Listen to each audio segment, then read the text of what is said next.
स्वामी विवेकानंद के विचारों के अनुसार जीवन को बदल देने वाली 9 आदतें कोई साधारण नियम नहीं, बल्कि मनुष्य की सुप्त शक्ति को जागृत करने वाले ऐसे सूत्र हैं जो व्यक्ति को सामान्य से असाधारण बना देते हैं।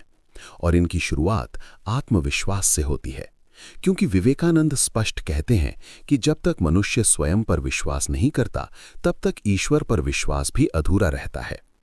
आत्मविश्वास वो अग्नि है जो भीतर छिपी क्षमताओं को प्रकाशित करता है और व्यक्ति को ये अनुभूति कराता है कि वो कमजोर नहीं, बल्कि असीम शक्ति का भंडार है।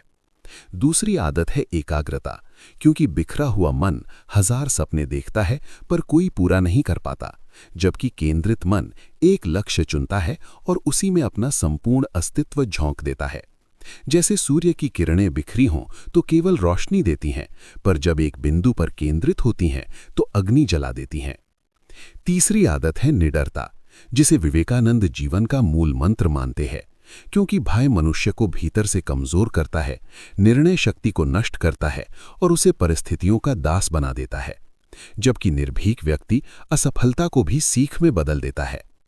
चौथी आदत है अनुशासन, क्योंकि बिना अनुशासन के महान विचार भी केवल कल्पना बनकर रह जाते हैं, और जो व्यक्ति अपने समय, ऊर्जा और आदतों पर नियंत्रण करना सीख लेता है, वही दीर्घकालिक सफलता का अधिकारी बनता है।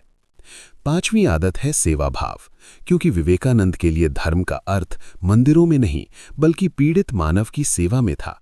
उनका मानना था कि जब व्यक्ति दूसरों के दुख को अपना दुख मान लेता है, तब उसका हृदय विशाल हो जाता है और अहंकार स्वतः गल जाता है।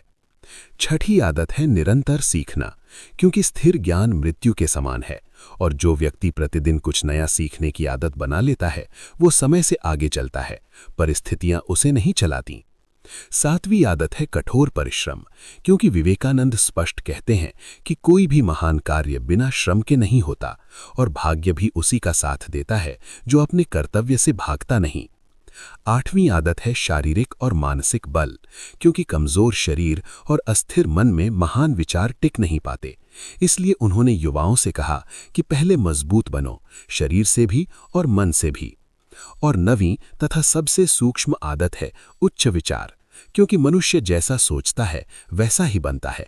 विचार ही कर्म को जन्म देते हैं और कर्म ही भविष्य को गढ़ते हैं। इसलिए यदि विचार ऊंचे होंगे तो जीवन स्वतः ऊंचा उठेगा। और जब कोई व्यक्ति इन 9 आदतों को केवल पढ़ता नहीं, बल्कि अपने दैनिक जीवन में उतार लेता है, तब उसका जीवन बाहरी परिस्थितियों से नहीं, बल्कि आंतरिक शक्ति से संचालित होने लगता है। वो हार में भी विजय का बीज देखता है, संघर्ष में भी साधना खोज